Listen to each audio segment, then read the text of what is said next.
Welcome to Unity Talks, where the hiring experts of Dallas-based recruiting firm Unity Search engage in lively discussion with successful business leaders to dissect their careers and how they got to where they are today, the obstacles overcome to reach their success, and steps they've taken to stay at the top of their respective fields. So listen in as we provide you with the thought-provoking conversation and ideas that keep industries moving forward. And welcome back to the next edition of the Unity Talks podcast. Thank you so much for joining us every 2 weeks. Last podcast was awesome. This podcast is going to be just as good, if not better. And you'll notice if you're watching this online, we've got some more storms rolling in. So hopefully y'all enjoy the lightning show in the background. I don't think Dallas can get away from these storms right now. The other thing Dallas can't get away from is the Mavericks and the Stars in the playoffs right now. So let's hope that they make it to that next round. We're happy that you're here, and I'm super excited to get to our guest, my new friend. Now, I will tell you, I'm actually wearing cowboy boots today and some Wranglers in honor of my new friend here because of who he is and what he does for a living. He is the CFO of Twisted X. We're going to have him tell you a little bit about what Twisted X is. And his name is Jeff Jones. Welcome to the show. Thank you. It's great to be here today. Yeah, well, we appreciate you coming in. I love the fact I told Jeff the other day you got to wear the hat, and it was a different hat. You said that you have a special hat. Well, I have 6 straws and 6 felts. So depending on the time of year, I have special hats for Fridays. So in the winter, I have a real fuzzy hat that's my Fun Friday hat, and in the summer, I have a straw that has swirls around it, and that's my Fun Friday hat. So, I love it. Yeah. I love the fact that you have different hats for different occasions. Yes. And different. So it's like, you know how they always say, at least this was a thing back then, like, oh, you can't wear white pants past October or something like that. You have defined times of the year where it's like, oh, nope, summer, I got to wear the straw. It's all based on the thermometer. Okay. I love it. Okay, so CFO of Twisted X. Let's give a little commercial here on Twisted X. So tell us a little bit about what Twisted X does, and not only the CFO, but I feel like you hold a bunch of different roles there. Yeah, I wear a lot of hats. There you go. But yeah, so Twisted X, we're based in Decatur, Texas. We've been around since 2005. Started as a cowboy boot company. Now we're into lifestyle, outdoor work products also. Twisted X is really built on 4 pillars. One's product. Our product, it's got to be comfortable, it's got to be quality, and then we've got lots of innovation. Our CEO is just a footwear freak, and I call it the toy factory for him. So he's always coming up with new products. The second one is planet. We are big on sustainability, on taking care of this one planet we have. We don't get a do-over with this, right? So we've got to take care of our planet. So in 2020, we became carbon neutral. Okay, yeah. In our offices, we have no single-use plastics.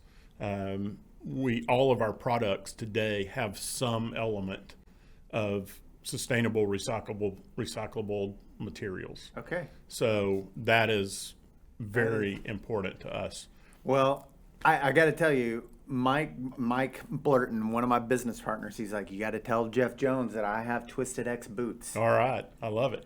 Yeah. I love it. Our third pillar is philanthropy. We give away a lot of money, and it's really one of the things that makes it so cool coming to work every day. You know, if you come to work just to make a product and sell it, that's great. You get a paycheck, take care of your family. When you know you're doing things for people on a big scale, it's really cool to come to work there. So veterans and first responders are big with us.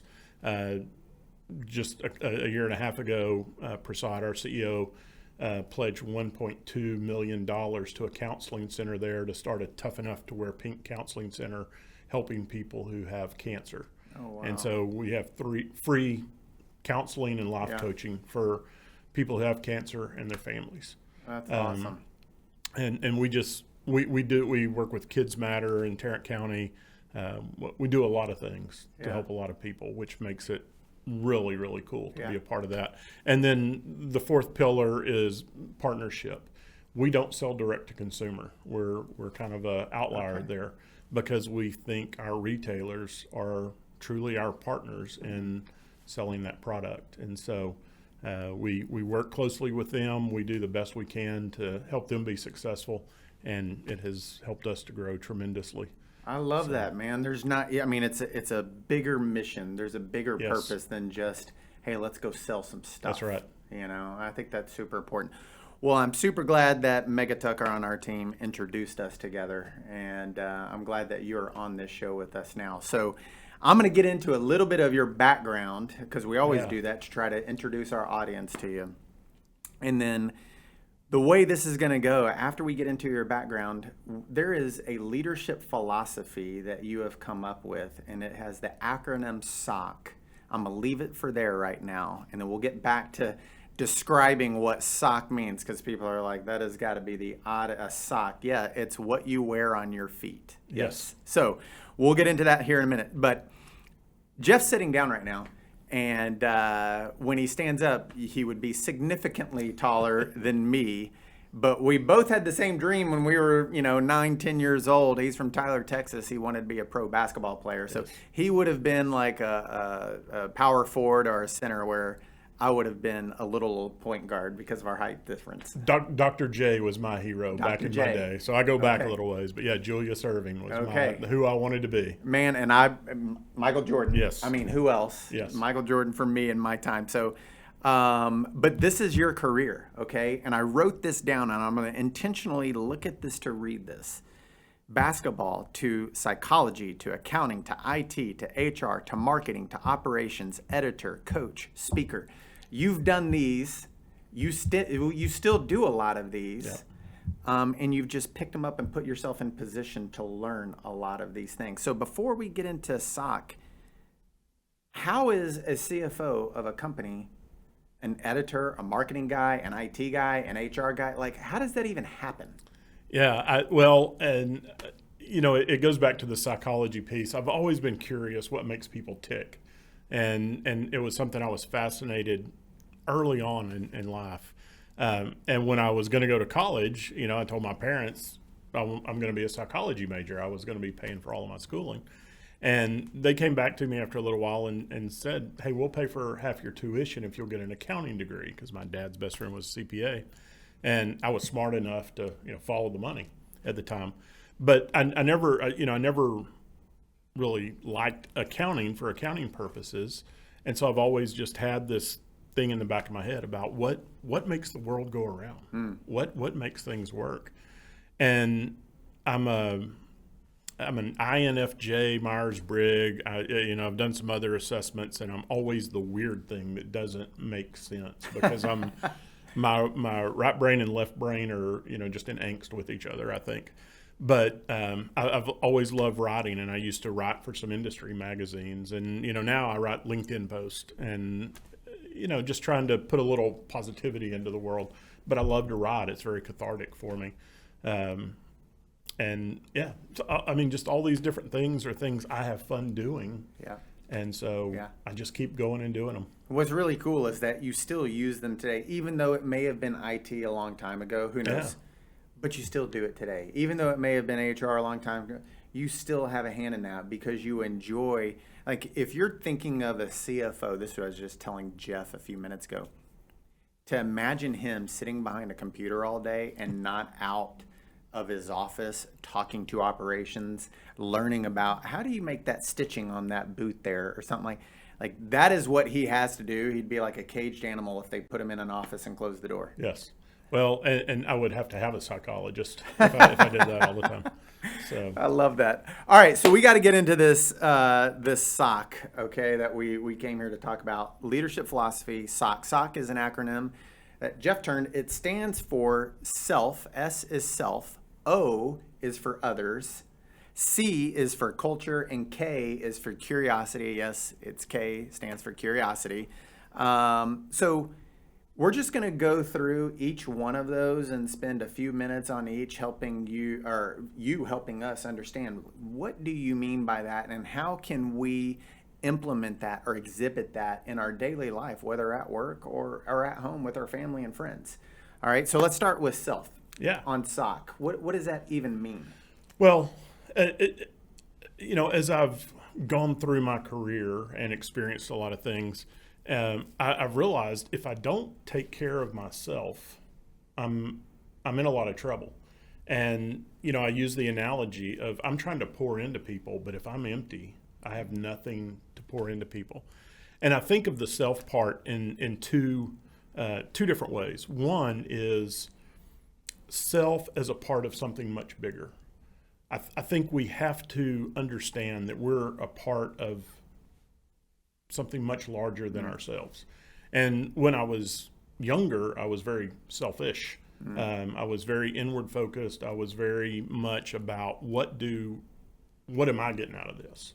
And I've learned over time that it's really important to see that there's a bigger picture, and we're a part of it, and to understand that we play a role in making this giant world keep spinning around has been one of the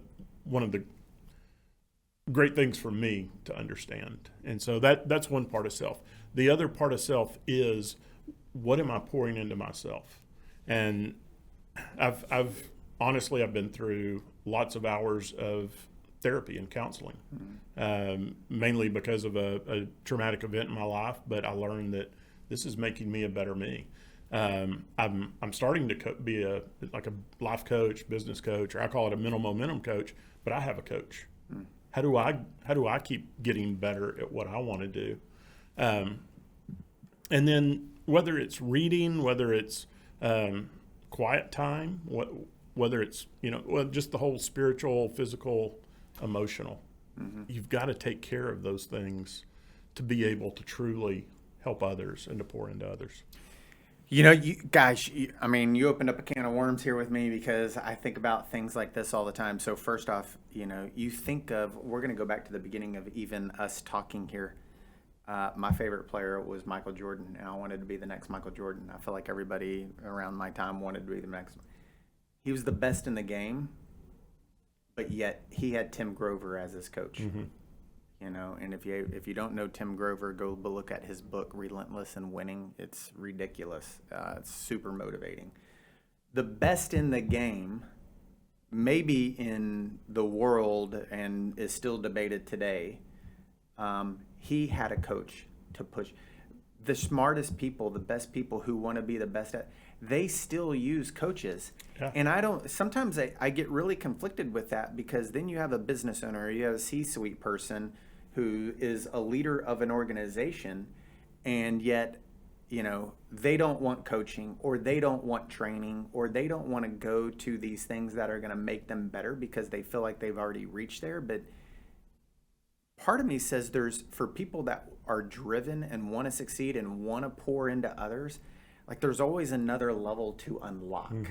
And so I know those people in your life, like you're sitting there just wondering, like, man, it would be so good to work on themselves.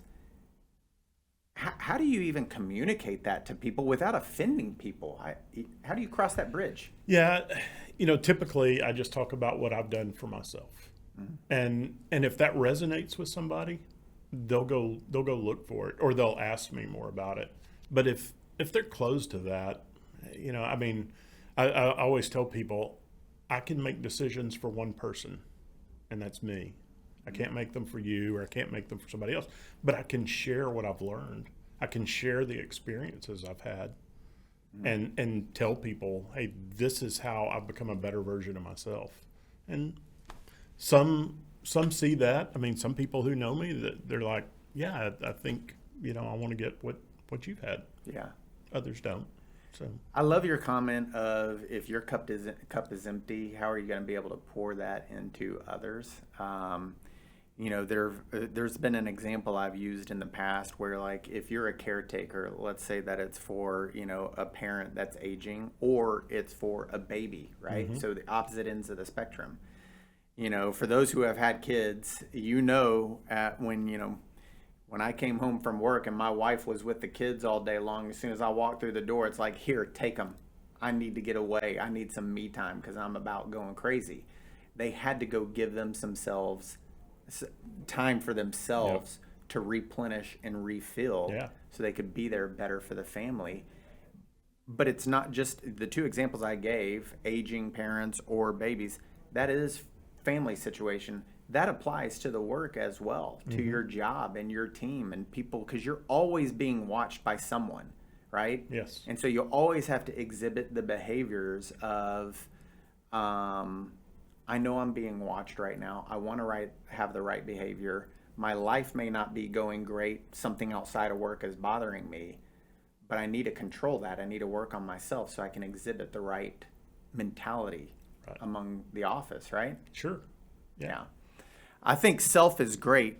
Investing in yourself. Once you invest in yourself enough, that gives you the ability to move on to the next one, which is others. Yeah. So tell us about others.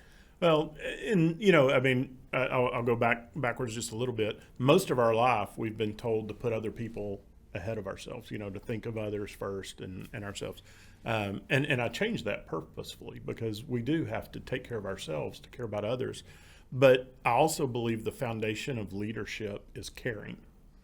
If you go Google leadership, it talks about the ability to influence people to, get something done. Well, yes, there is influence involved, but I also believe if you don't truly care about your people, you're not going to have a very impactful influence. And so, when you look at caring about a team of people, I'm going to guess you found this. Nobody on your team, or not everybody on your team, is exactly the same. They're all different. They all have needs. And, the other thing over time, when I was coming up in the world, it was always leave your personal stuff at home. Work's work, personal's personal. That's the craziest thing I've ever heard. We all show up every day with some bags packed with, with our problems. And so as a leader, not only trying to share some of the things I've learned with my people, but truly caring about my people, truly knowing who they are, knowing what motivates them, knowing what slows them down. If I can understand what pushes their buttons and not push those buttons, I can have so much more impact on helping them succeed. And that's what I really want everybody on my team to feel like they are succeeding in life. Sure, at the job, but I want to help them succeed in life. So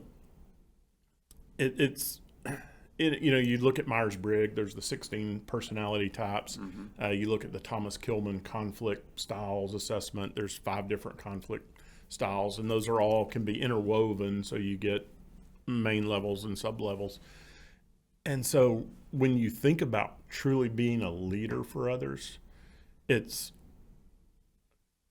have to spend as much time or more time understanding and caring about those people as I do just getting work done. Yeah. But as I do those things, I find out we get a lot more work done. Yeah. And people know that I care, and people know that I want them to succeed. I've got a lady that works for me right now. We're reading Brene Brown's Dare to Lead, and she's been one of these people. She struggles with perfectionism. It shuts her down at times. And we've been reading this book, and it talks a lot about that. And she walked in the other day, and she goes, "I'm going to say one thing, and then I got to go," because sometimes she gets emotional. "This is the best book I've ever read in my life. I wish I had it 30 years ago." And off she went. But it's just putting those things into their lives and caring about others around me so that we all have a better experience. Yeah. You know what I think a lot, I feel like I'm speaking for myself. I know that. I feel like I'm speaking for a lot of other people. When I first got into leadership, it was so much based on my performance. I was good at this. I did this well. I grew this, whatever. And then the longer I got into leadership, the more I realized that I'm spending less time doing what got me into that leadership role and more time spending it with people, and just learning about them and what can help them, whether it's work related or moving obstacles or just lending an ear to them. And it was really hard for me to understand that because I was like, well, gosh, I thought I was supposed to be a leader, which means I need to do more of what I was doing that got me here. But you're right. The more time that you give your people, the rising tides lift all boats. Exactly. And I think sometimes where the struggle comes in is when you fall on hard times, whether it's, the company's not achieving whatever revenue stream or the economy is taking a little bit of dip and so consumer spending's down or whatever the case may be that impacts the organization. I think sometimes leaders struggle with this, like, well, I gotta bury my head and get going on this. And they spend less time with the team because they think, well, we just got to dig out of this. And they spend less time with the team. Yeah. And reflecting on myself, I think sometimes that does slow us down because then they're left wondering when there's a gap or a void in communication, usually negativity fills it. And if I'm not filling that void, they're thinking, oh, well, David doesn't like me anymore. Or I wonder what he's upset about me. What did I do this time? Yeah. You've experienced that? Yeah. And as you say that, I'm thinking there's no definition of leadership that says accomplishing more, producing more. Mm-hmm. I learned that when I was in retail, that if you took your best salesperson and tried to make them the sales manager, it usually failed because they were great at selling and that's what they loved to do. It wasn't leading people. Mm-hmm. And so, I do think leaders, I think there's leaders at every level. I think everybody's a leader at one point or another. If they're standing by the water cooler talking, one of them's going to be the leader. But organizationally, I think there's people that rise up because they do know how to get the best out of people. Mm-hmm. And they do know how to rally people to run through walls together. Yeah. To make an organization better. And so I think as we there's always the question in my mind of, do we grow up wanting to be a leader or do we grow up growing into leadership because we want to help people? And I haven't answered that yet. If I ever do, I'll call you back. But but I think that's a lot of it is, I've got a lot of people who are smart people who can do some really cool stuff. I've got two 20-something-year-old kids that are the data geniuses that I couldn't imagine doing things with numbers that they do. But I love to go ask them questions and say, hey, can you get this for me? And then applauding them. And I'll let everybody know that, hey, this 27-year-old kid just cracked the code. Yeah. So, surround yourself with good people and then be the person who gives them the tools to win. It's funny because sometimes you can sit back and think that where are all the hours in the day? I've got 8 hours, 9 hours, 10 hours, and I've got a team of 15 people. And so it's not as easy. You can't be so formulaic, I feel like, where you can go, okay, on Mondays, I'm going to meet with these two people and get them all set. On Tuesdays, I'm going to meet with these two. On Wednesdays, I'm going to meet with these two. You can try to put a formula in it, but that formula is going to get mixed up. Yeah. You got to have some. I feel like in our leader's schedule, he's got to she's got to build some flexibility and some bandwidth in there for the next giant curveball that's going to get thrown their way that they have no idea is fixing to come at them. Yeah. In order to work with the person that needs them the most at that moment, and not forget all the other people. It's a balancing act. It is. That's how my day starts every day. Is I go in, I get my cup of coffee, and I just start walking around, talking to people. And every day I go to work with this idea of here's what I kind of want to accomplish. And my wife has just started laughing at me every time I come home going, well, I didn't really get a lot accomplished on my list today, but I helped this guy do this, or I helped, this lady do this. And, we figured out these problems and whatever. Yeah. So because everybody runs into obstacles in their role. They run in, they hit the wall. We had something where somebody figured out the other day that we had incorrectly invoiced a customer for over $200,000 worth of stuff that they still owed us for. We messed it up on the invoice, and it's just like, okay, we got to stop and fix that. Yeah. Yeah. And so, it's just like, okay, so what can I do to help you get those answers? And then I'll run around and try to find everything they need while they can They sit there and figure out what happened. Yeah. So, Yeah. I really like that. Okay. So if you work on yourself and then you have the ability to pour into others, that leads into creating the culture that you want in your organization, right? Am I on the right track here? Yes. Yeah. And that's what a lot of that pouring into others is, how you get that culture. But as a leader, you need to know what kind of culture you want. That needs to be something that's intentional. And, do you want a very rigid and regimented culture, or do you want a culture with some flexibility? Do you want a culture where people are just always cranking out the data and the answers, or do you want a culture where we're going to get to where people are asking questions, and how do we do things different? How do we create new efficiency, better efficiency, new processes? And so as a leader, it takes a little bit of time to think about that. And then how do I not only pour into people, but how do I pour into them in a way that helps them see this picture of what I want my team to be, of what I want my organization to be, and how I want us to achieve what we're going to achieve. Yeah. That starts with, picking the right people for the firm. And then it's integrating them, like often I've told my team, like, we want to operate like this so that when we hire someone else, they're just like, oh wow, this is the way we do things here. Like they just absorb it, because it just pours out of everybody's, like, we are going to work hard. Yes. We are going to support other people. And when you don't exhibit those qualities or characteristics or traits or whatever moniker you want to put over them, you're going to self-select out. You're going to like, yeah, that place is not for me. It's good for them, but I mean, it's too much about other people and lifting each other up, right? Yeah. And people will self-select out. Yeah.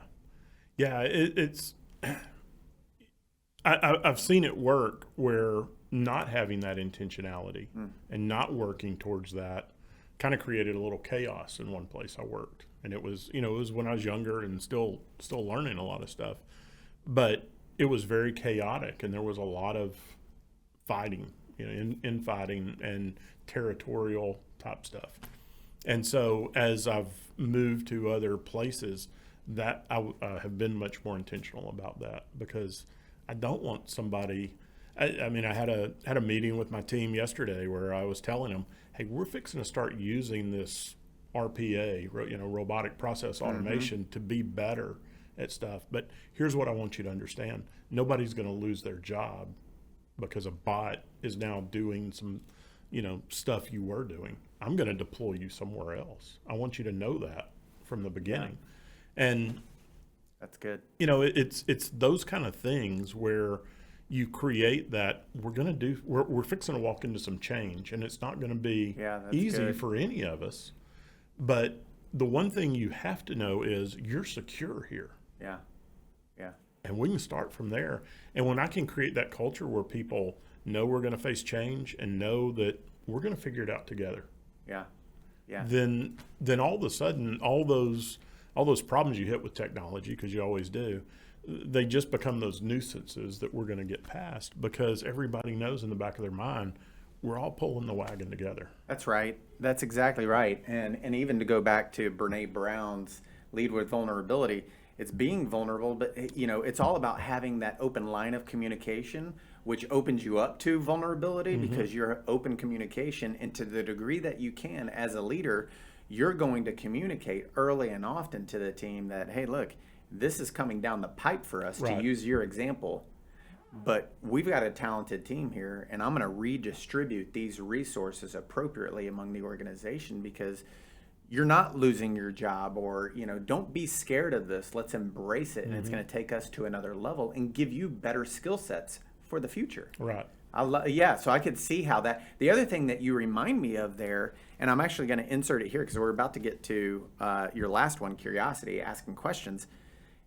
But it reminds me, these first three remind me of Stephen Covey's 7 Habits of Highly Effective People, where it's begin with the end in mind. Yes. Okay, I'm about to lead this organization. I want this culture.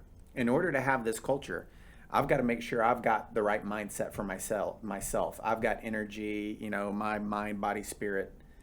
I've got to make sure that I'm pouring into others, and they will help me build the culture we want. So you have to know, what do you want at the end? Right. And then you can start building that, Yes. right? I love that. Exactly I think you right. can tie it in.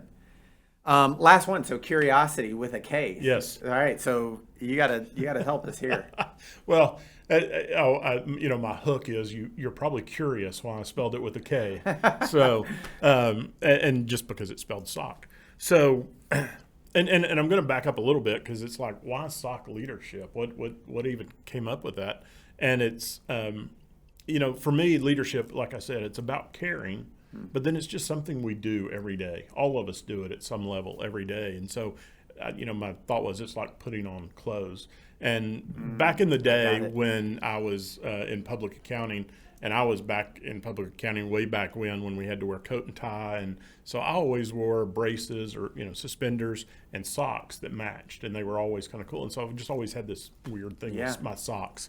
I like colorful socks and all that. So that's where the sock came from. So I had to do a K, and then just melded curiosity into that. So, but yeah, curiosity is, I said this to you in the hall earlier, but I heard somebody say, and I thought it was so spot on, we start school as a question mark and we end as a period. We go in with a million questions. And I mean, we're just, when my kids were little, it's just why. And I'm sure at some point I said, because I said so, quit asking me so many questions. And we dampen people's curiosity early on. And then we get people that finally now we're doing things, and it's like, why do we do that? Well, that's the way we've always done it. Talk about kill me. There's so many ways to do things. There's so many ways to learn things. There's so many ways to go down a path. And, you were talking about a trip where you didn't want to go down this road, so you went down a different road, and what do you see on those journeys? And it's also somewhat circular in that I started with taking care of myself, doing a lot of things for myself. Well, that curiosity blends right over into each one of us. Mm-hmm. How do I be the best version of myself? Yeah. So whether it's what we're doing at work, whether it's looking at ourselves, or whether it's just opening our minds to new and different ideas, any of that, when we're asking the questions or seeking some different path, it's causing us to grow. Yeah. The person who thinks they know all the answers or has decided to live in this little box of safety and comfort, they get stuck there, and the world passes them by in different ways. But when we're always asking the questions, and why, what, how, we're allowing ourselves to grow in ways that we probably don't even know what's going to come from it, but we become better people. Yes. Because of it. Yes. It doesn't mean we don't still believe the thing we believed. It doesn't mean we don't still do the thing we've done. Those still may be the best ways, the best thoughts at the time. But it's no secret our world's always changing. Yep. We're always changing. I don't believe the same things at this stage of my life I did when I was 5 years old, because I've grown. Well, I'm not done growing. I want to keep growing. Yeah. So that curiosity is I believe is one of the key components to growth, and I'll even say staying young. So Jeff, I know all four go together, but curiosity is my favorite one. I just think it's so powerful for people in making friends and learning about each other.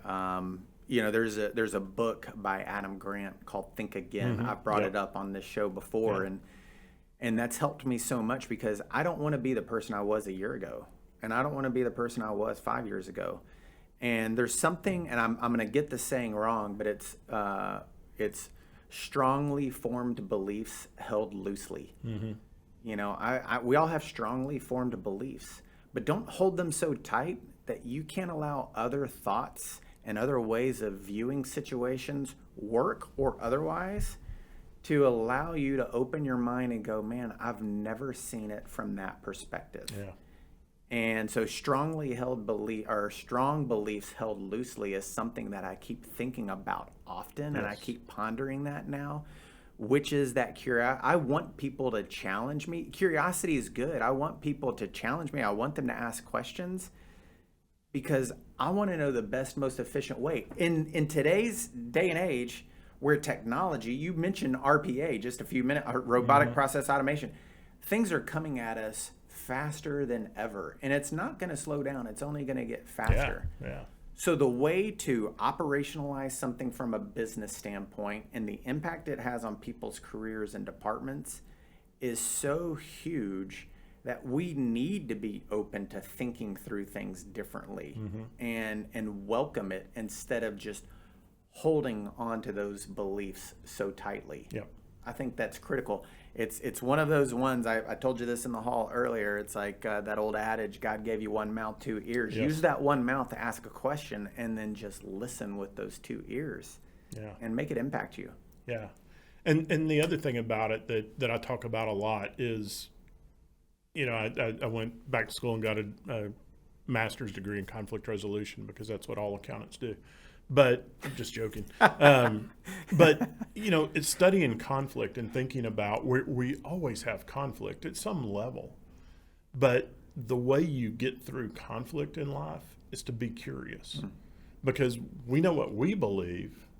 If you and I are having a disagreement, I know what I believe, but I'm assuming what you believe, or I'm thinking you should believe what I believe, but I don't know.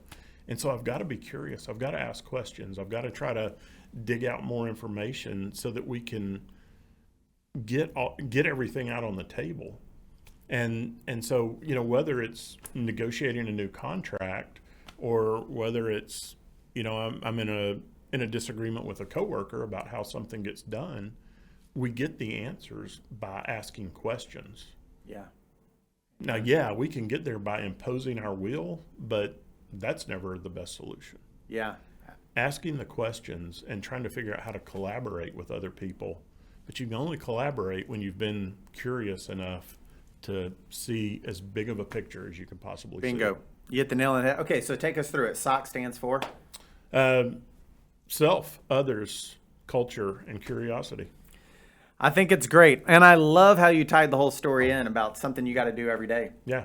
You put on your socks when you go to work. And so as a leader, you know, you put these things into your mind, you know, work on yourself, pour into others, create the right culture, begin with the end in mind, and then ask questions and ask loads of them. Yes. You know, Jeff, if people wanted to get in touch with you for any of your speaking or your coaching, I know you're going through that now and you've done a lot of it in the past.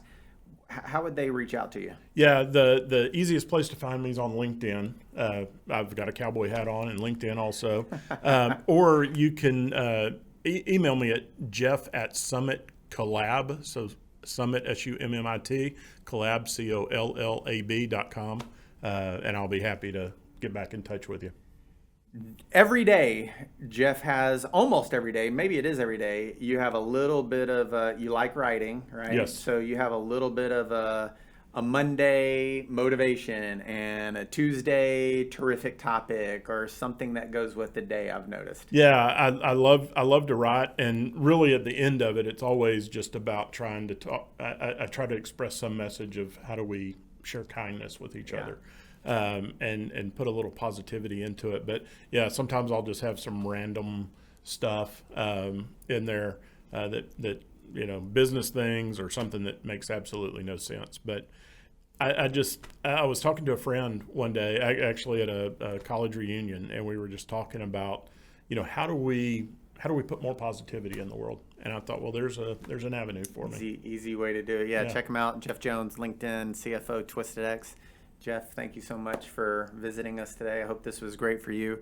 For me, out of those four, it was curiosity. You know, I love that. I always want to be more curious. I always want people to ask me questions, and I want to ask them questions because I want to learn more about our clients, our candidates, my coworkers, anybody that I can. So pick one of those out of the sock and start working on that today, and we'll see you next time down the road. If you're looking for the next step in your career or the missing piece for your team, Unity Search has you covered. Whether it's finance and accounting, tax services, information technology, or human resources, Unity Search is here for you with experienced and dedicated hiring professionals. Reach out today and take the next step. Unity Search, placing you first.